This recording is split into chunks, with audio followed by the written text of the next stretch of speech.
It says scheduled. Oh, there we go. We're live. Oh my God. I'm scared. No, I'm not. It says scheduled. You know what I am a little scared about is I'm going to see that Spielberg movie tonight uh, about declaration, or what do they call it? Obsession. No, that's That's a the different cologne. movie. uh, Schindler's Gist. yeah, release day, right, where they talk about aliens. So I'm really curious about that. I'm looking forward to doing that. And I also have something I wanted to read today that has to do with the Okay. fact that it's the 4th of July holiday. And so whenever you're ready to do that, I'm all for it. All right, America. Yeah, real quickly before you read it, have you been feeling any celebratory elements that like you were yeah, you were. So our 200th anniversary. Yeah, I was alive for that. I went It to the was Spokane's huge. World Fair. It was huge. I just remember like a train going through the United States that had all this stuff, and there was just, and it seems like now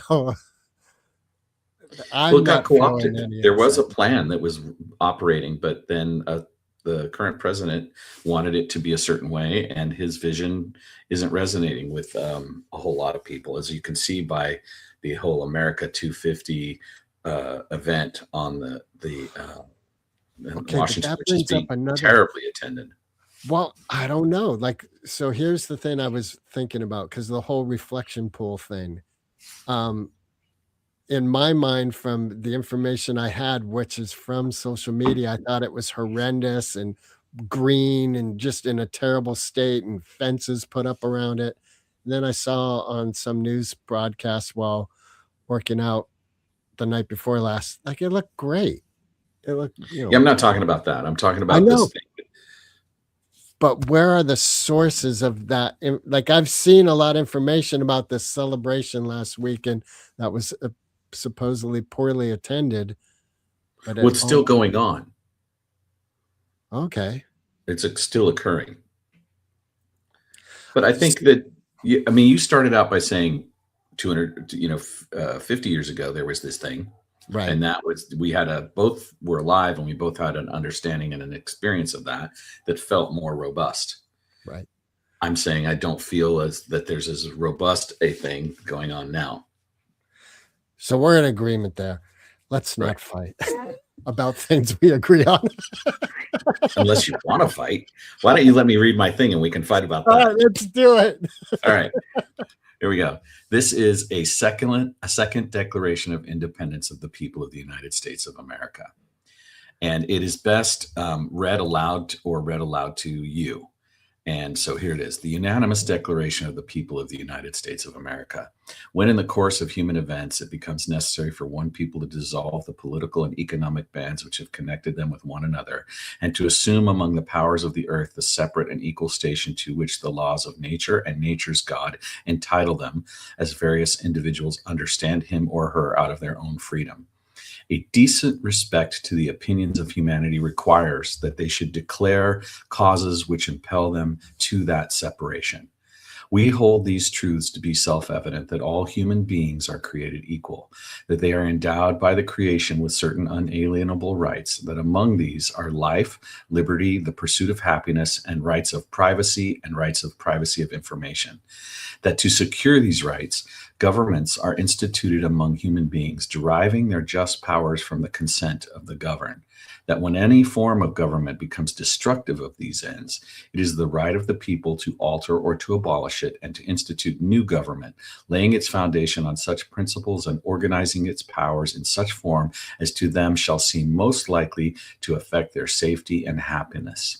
Prudence indeed will dictate the government long established should not be changed for light or transient causes. And accordingly, all experience has shown that human beings are more disposed to suffer while evils are sufferable than to right themselves by abolishing the forms to which they are accustomed. But when a long train of abuses and usurpations, pursuing invariably the same object, invices a design to reduce them under absolute despotism, It is their right. It is their duty to throw off such government and to provide new guards for their future security. Such has been the patient sufferance of the American people, and such is now the necessity which constrains them to alter their former systems of government. The history of the present rule of financial elites is a history of repeated injuries and thefts of rights, all having in direct object the establishment of an absolute tyranny over these people of the United States. To prove this, let facts be submitted to a candid world. The lords of finance, through the corruption of the political and social processes of the Western democracies, have imposed on the world and on the American people a system of banking and monetary rules and policies entirely for their own benefit. Any study of the true history of the creation of central banking proves this assertion. Just consider that by this means of creating economic structures totally for their own benefit, the result is that 1% of the people in the world control most of its wealth. They, the lords of finance, have, through their surrogates, the Democratic and Republican parties, impeded all efforts to reform our social and democratic processes, such as by stopping or making serious and real changes to campaign financing, thus permitting neither reason or truth to rule our social democratic processes, but rather only wealth and the raw power it is able to purchase. They, the lords of finance, have first promoted a false Cold War and now an equally false war on terror for the sole purpose of creating in America a permanent military and arms industrial base, intended not for the protection of the people of peoples, but rather for use by the lords of finance as a tool for their imperial world rule. They, the lords of finance, have used the military might and covert might of American power to manipulate, ruin, and destroy wherever and whenever they felt necessary systems of government that throughout the world that did not bow to their will. They, the lords of finance, have raped the world's environment, enslaved third world peoples economically, destroyed the world's agricultural riches by the introduction of dangerous chemicals and unproven new genetic forms into the ecosystem of the whole world, all in the search for greater power and money. This is not to say that no benefit to humanity has arisen from some of these changes and developments, but rather that at every juncture where it was a choice between improving the lot of life of ordinary people or enriching themselves, the lords of finance choose the path that most beneficial to themselves, while all the while corrupting government processes everywhere possible in the vain pursuit of this immoral goal. It becomes a question of then how do we, the people, already in possession of one hard-won constitution, remove the insidious influence from our shared and social and political existence. For one of the evil means by which the lords of finance rule is by remaining anonymous and invisible. On this basis, we reject as no longer workable this beloved and now flawed and corrupted original constitution. We declare it null and void and assert our right to replace it with that which we believe more carefully addresses and protects us from the overreaching of concentrated wealth. We recognize that this task will have its main difficulty, the removing of the existing financial structures in which all the people of the world have become ensnared. The separation of the original 13 colonies from the English aristocracy was far easier. Here, we need to rise above something far more entangled in every aspect of our daily lives. In addition, we will have to confess our addiction to the comforts this concentration of wealth has made possible for the majority of American people. The truth is that we cannot move from our current conditions to those which are yet possible without owning our own responsibility and participation in the concentration of the world's wealth among only the elite of the world's people.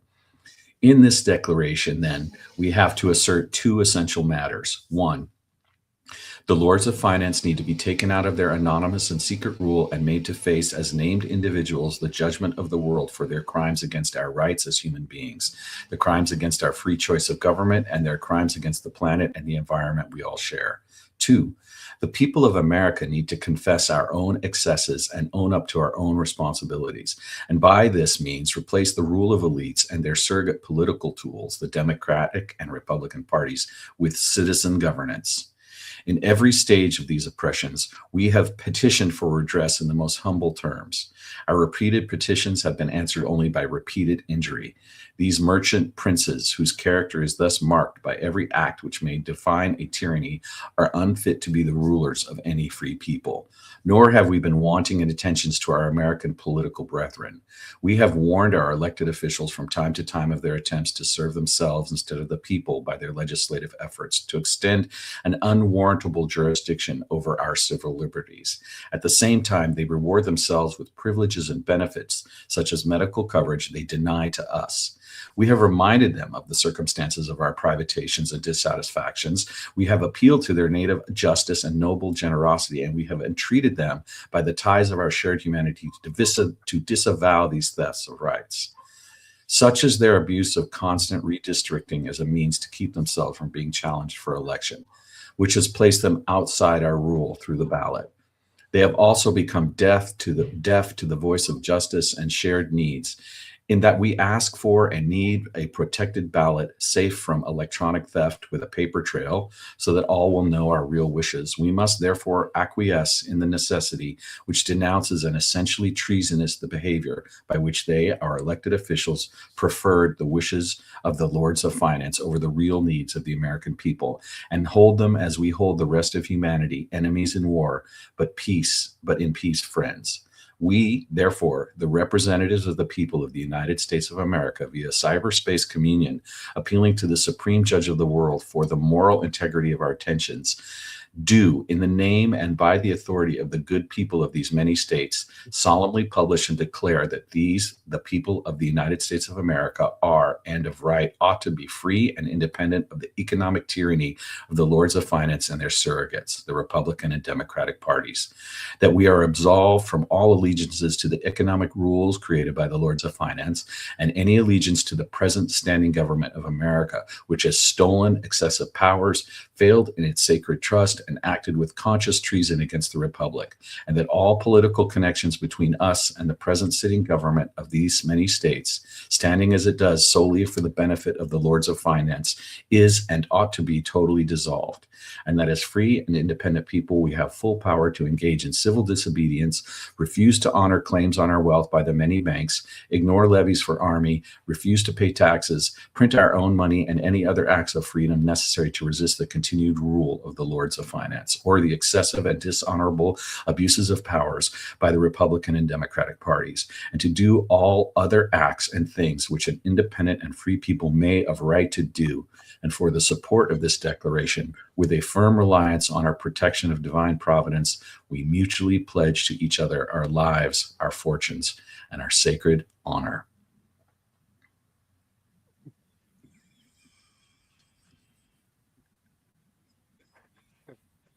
Okay. Thank you for listening. You're welcome. I would invite you to reach out if you want to get a copy of this, if you'd like to read it. I'm available.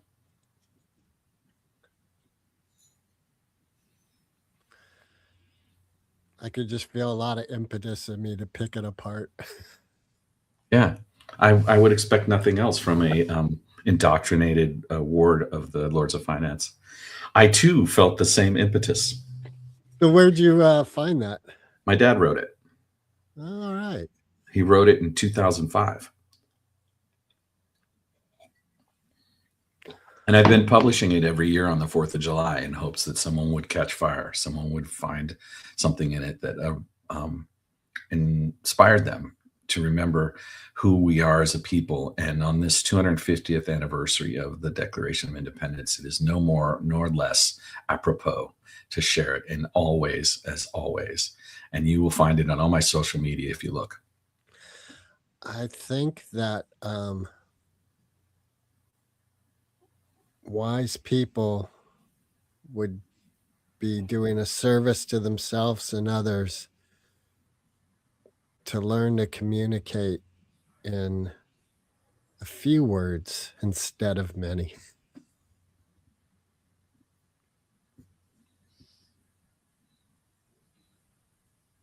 No, you're welcome to take the Substack thing and try to reduce it by using AI if you'd like. No, thanks. No, I've kind of thought like that was AI written. It wasn't. It was human No. written. So that was, yeah, I'm really glad to hear that. That's good.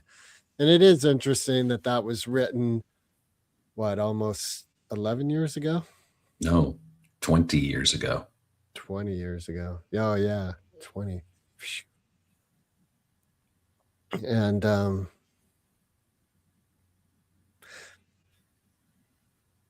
other thing I was thinking of, because when one of the guests we were considering going on a ride with, I see a propensity of a generalization made about the world, how it's unwilling to recognize transparency and vulnerability, and these things have to be protected. And then in the next breath, saying, and to do so, we all have to take responsibility for our feelings, our environment, who we are. Yeah.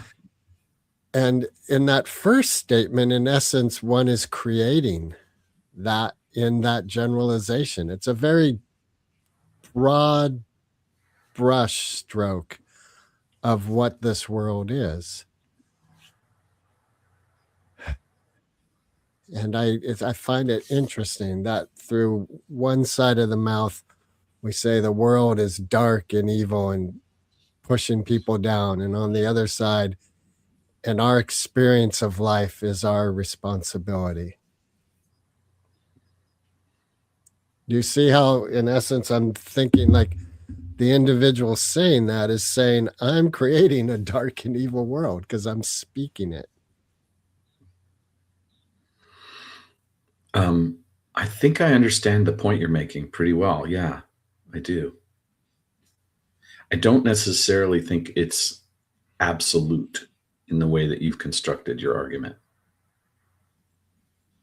I think that paradox, being one of the aspects of life, is that we can hold seemingly opposing thoughts and ideas at the same time and render from them actions which are informed by a kind of heart for the ideals of how we want to live. And that in the thing I just read, it identifies something that I think most people would agree as a source of disruption and concentration of power in the term the lords of finance. And in this very second piece, it says we must confess how we've co-created that through comfort. Right. And I think that that is one of the redeeming qualities of what I just read. Yeah, I agree with you. When I heard that piece, I was like, well, there's heart right there. There's a lot of words. I do appreciate how it starts off, echoing the original declaration and transforming that declaration in a transformative way. Like the vision is clean. It reminds me too of, I just saw a person on,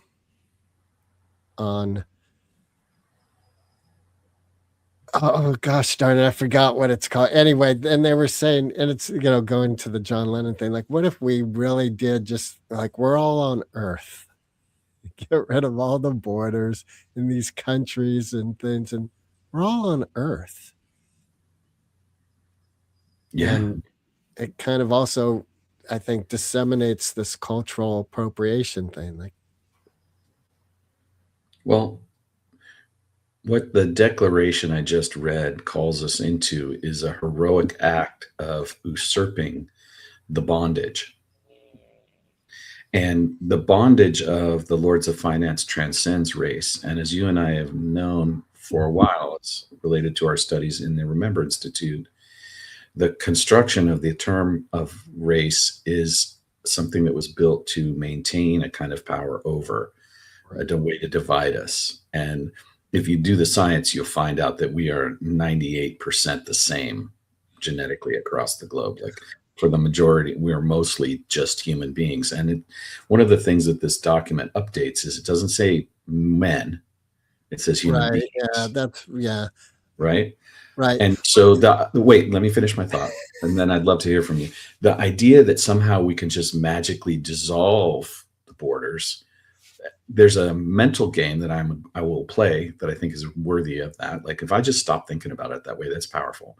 And there actually needs to be something that occurs in the physical that changes the dynamics. And it was not easy to get out from under British rule, and they almost didn't do it. And if you watch the Revolutionary War on PBS, you see that there was a moment where it was almost all over because most of the colonists were not on the side of creating the United States. A large portion, almost 50%, wanted to stay safe in the confines of the monarchy. And we face, as it says in the document, a actually more challenging and entrenched structure that we would have to throw off of ourselves in order to achieve the level of freedom it's calling to. So for me, I don't ignore that. I don't think it's easy. But if we're going to continue to complain about how things are and not come up with a call to action, what is the solution? Right? We are just basically whining in the wind. Yeah, so how do you take this document your dad created 20 years ago and put action behind it? Great question. Thank you for that. Well, it asserts that a new constitution might be born in this declaration. And yesterday on my Substack, I published America 250, a new design for how we would do that. So there is a lot of thought that's been going into this, which is the core principle of that change is that we use the idea that the ratio of representation in our current representative government is far exceeded what is necessary for us to have influence, right? It's just impossible for the common person really to get past the lobbyists and the moneyed interest and the re-election money and all of those things. So one way to solve that is to increase the ratio of representation. And there's a specific number called out in the document. And then how would we do that? Well, we use the telecommunications technology that never existed before, that wasn't there when they made the original Constitution, to make it easier for us to have the conversation. And when you look at the way that social media drives disagreement and anger and frustration with the algorithm, we could shift the way the algorithm works to help us be more coherent, more heart-centered, more cohesive by making laws and asserting social media spaces where how we speak to each other is trained into us in a new way, because social media has been unconsciously training us to hate each other over and over and over. Okay, this is all a lot up here. What daily action could you start in your life that would support this change? Well, today's action is the declaration. Yesterday's action was the plan, offering the plan. As you know, I weekly meet with people with the idea of learning to talk between the two parties and our affiliations and get beyond that to the common ground. So I am engaged in that process daily with a group of people who have that shared value. It's up to each of us to form those constituencies ourselves, to sit down with our neighbors and to share tea and company and talk about how do we have safer schools? How do we have a more balanced budget? You know, one of the things that I take heart in is that people have been meeting at city councils and pushing back on things like data centers and flock cameras simply by gathering together and having the conversation and showing up and speaking truth to power. So it's each of us has to find the thing within us that we will burn hot for, and then do the daily work to create the outcome. And that involves inviting people. And one of the things that I find in this declaration and in the thing that I published yesterday is that people need to see a vision of what's possible.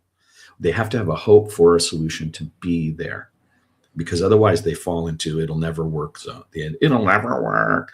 And so my job that I've taken on for myself is to create something tangible that's specific that people can discuss, refine, make better, because that leads to creating something.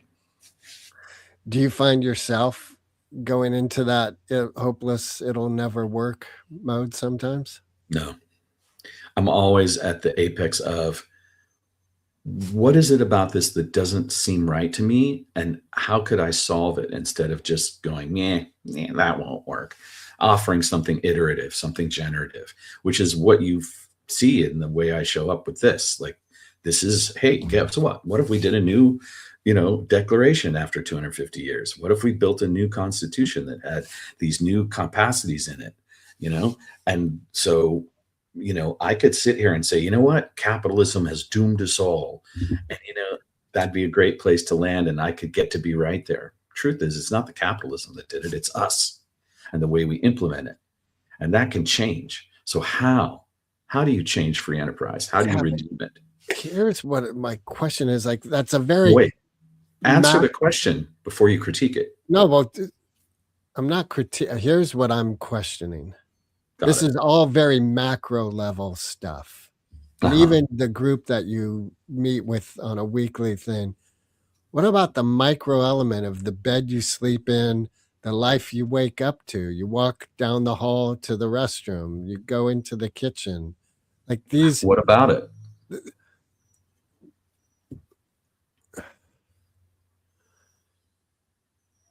that to me is where I struggle to see change. And that to me, I think is where change needs to be. It's both. It's not a either or, it's yes and.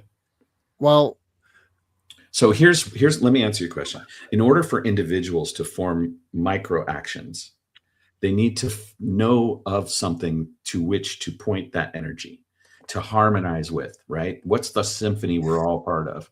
So we've got to articulate a vision. And then, of course, it's all that comes down to each individual action that then becomes a coalition of actions, right? And it's all around you.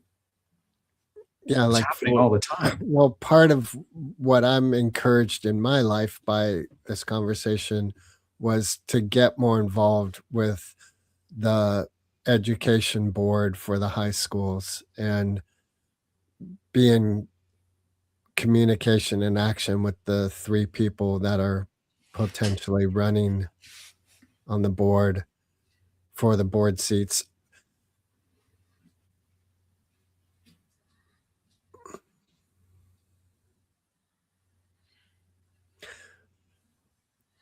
And in it all is my own assessment of joy. Am I happy right now? I think that is a core necessity for me to be vitalized in what I'm doing, whether it's political change or not eating so much sugar and drinking more water, the things for my own physical health and benefit.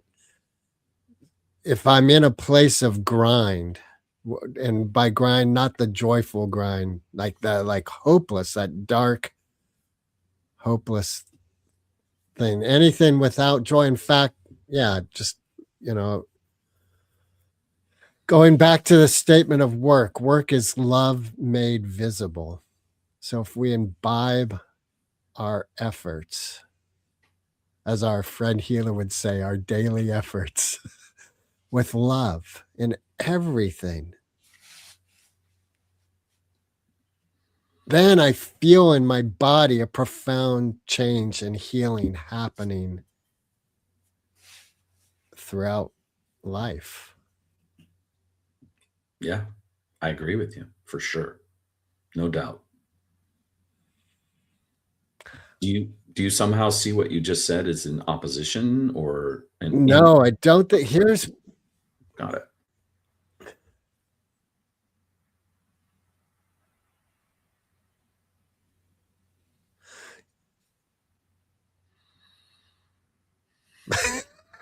I'm painting myself into a corner in my head. It's all, but you can just step on the paint. It's okay. Right, alright, cool. Because part of what, like, that's a very lengthy document, and there is a part of me that rebels at an individual taking up 70 to 90% of the communication air with their great thoughts and brilliant insights into what life is, and here's what we can all, and what about all the other who's in Whoville?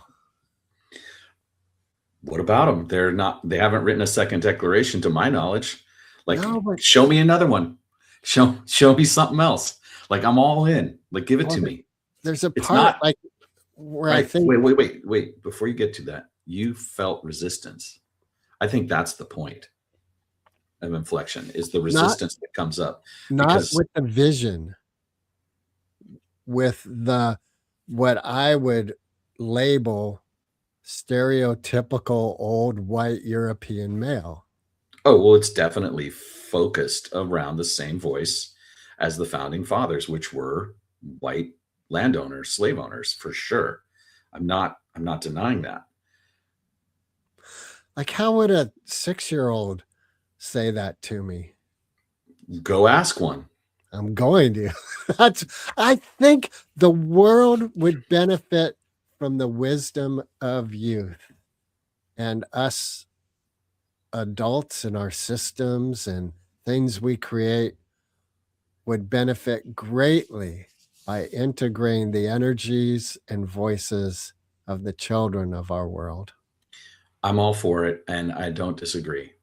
And right now, there's an absence of clarity of what the macro direction is. There's a lot of people saying burn it down, but then there's not a lot of people saying what do you do with it after Mm, that.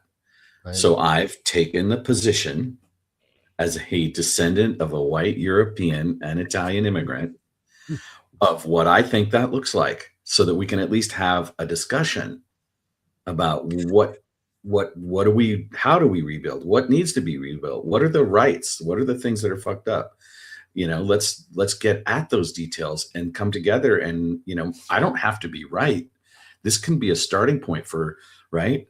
And Well, there are voices who are speaking out about class injustice, economic injustice, racial injustice. All of those voices are valid and should be a major part of the conversation. But none of what I've seen lays out a blueprint for a new way of operating. It's all breaking, it's all oriented around we need to break this down, right?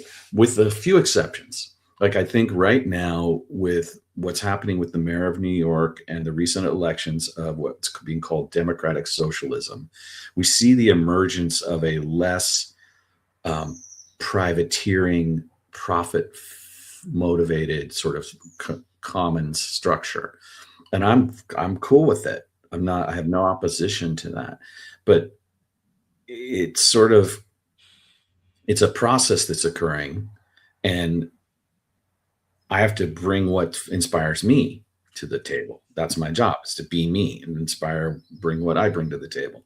And I think sometimes it's good to have a rallying cry, a document that people can get behind. And it doesn't have to be mine, but this is a start. My dad wrote this thing. It's always inspires me every 4th of July. And um, it is a reflection of an old system, but it's a offering also at the same time of a reform for it. So if you want to come at me with it'll never work or this is flawed, or that's fine. I get it and I accept it. But what I would really request from anyone who interacts with me on it is, what else would you like to do specifically? As have you felt in this conversation that I was coming with that'll never work? No. Have you received that directly from anyone that you've shared this with? Well, yes. Hmm. Mostly I because I put it out for comments, especially the one yesterday that I put out. This one just went out this morning. I haven't read a lot of critique of it. The critiques that I saw were interesting to me because they didn't actually argue with what was written. There was a thing that people made in their head that wasn't what I wrote that they argued with. Mm. And that's in debate, that's called a straw man argument. But it can either happen consciously, meaning, oh, I'm going to misinterpret this intentionally and reframe it in a way that undermines it, and then argue against that. Or subconsciously, instead of seeing what's there, people see their own ego or their own interpretation, and they are stuck in their own powerlessness. And so it becomes a projection of their own sense of powerlessness instead of an acknowledgement of where there might be something there. That's why I think the micro thing's so important to me, because we are the building blocks of the systems we create. And if we aren't radically healing ourselves, we're just going to recreate these broken, for lack of a better word, systems that really aren't They equitable. function great for the lords of finance. Right, and that's the other thing I think about is, just it came into my universe, the Tiburon Yacht Club. It's actually the San Francisco Yacht Club because a friend of mine is involved with sailing and yachting, and I've always loved the idea of being a sailor and thought, well, here's a possibility coming into my life. And thinking of these people in Tiburon at a yacht club with drinks in hand and smiles on their face and watching races around Angel Island. Part of what I heard in the document your father created is we need to release these areas of elite comfort until everyone is in a place of pursuit of happiness and equity. And it seems like a very big ask. I personally would be hard pressed to climb off the white deck with a drink in hand and go slog in the mud and cleaning up sewage and chaos. You know what I'm like, to really take a dramatic step of comfort to a place of discomfort, even though hopefully it's temporary while everyone is receiving a better life. A lot of the work that needs to be done. It's just, Well, what it sounds like the argument to me I'm hearing from you is that it's either or, that you can't hang out in Tiburon with a drink and watch a yachting race and get down in the mud and change the system. I don't see it that way, that's good for me to hear. right? The idea is there are specific things named in this document that we can work on that are taking the vast abundance of the creation. It names the creation, it doesn't say God, right? It says the creation, that are being mishandled for the benefit of the few, and dislodging that so that we can have much more of abundance with each other seems like a great idea to me. Well, how do we get there? Here's Right. one sort of thing. We've got to declare that we're committed to it, and we've got to all get together in a united way and break down the things that will prevent us from doing that. And then, well, what do we build instead, which is what was offered yesterday? How do we build on that? And here's what I find one of the greatest challenges in this vision is self and ego. And ego in the sense that you and I know it from Course in Miracles. And an example of this for me personally is I thought it was real funny to use the term gay just like ad nauseum. And to me, it's humorous. And for my children, it wasn't. Rubbed them the wrong way. And they brought that up last weekend. And when I first heard it, I had a lot of resistance, like, because I have this joy in the experience, and I'm being told, well, your joy is impeding on mine. And it took a lot of breath and a lot of love, because I love my children, to hear them and go, okay, I'm going to change. And it's been, about a week, and it's still a work in progress. And I'm working at changing my vocabulary and the way I communicate. So, one of the definitions of the word gay is joy and happiness. But when you string that word together with other words and a tone of voice, which kind of is acerbic and critical and demeaning of people, then it changes its meaning and value. So you Well, don't have to stop using the word, but if you no, mean it no, as wait, if you mean it as joy, then no. the words around We're it, talking about the same thing, but now we're also in a realm that you and I have had a conversation with stand-up comedy and comedy, you're and just how you're arguing it before you heard what I said. no, because you're Just acknowledge it. It's how we use language that matters. The word gay is not the problem. and What the problem is the way you are critical of others or mocking of others or diminishing others with the use of it. If you say, I feel gay, yeah, but it, Mark, that's not a problem. But if you say that's gay, that's a problem, right? It's so not the but it's word. a problem for some. That's the other thing to acknowledge. Like, I'm willing to change, and I heard my kids, and I'm working on it. Doesn't Which end of mean that it spectrum that I doesn't just mean described? it's a problem for everyone. Okay, so you started talking about ego and you used this example. Right. So Integrate it. What do you mean? it's an individual challenge to release one's ego for the good of others. Got it. It's an individual challenge to release one's ego for the good of others. Got it. Yeah. Heard. Acknowledged. All right. Yeah. You have any plans for celebrating the 4th of July? Uh, mm, I've been invited to a few things. Um, I thought about handing out this thing at the local parade. I've thought about lots of stuff. I don't know.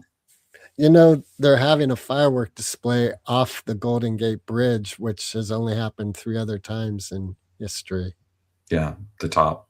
Yeah. Well, from the bridge itself. I don't know, like, where they're Yeah. placing Yeah. everything. Yep. I don't know. The answer is I'm not sure. I might be asleep because I got to take care of my health.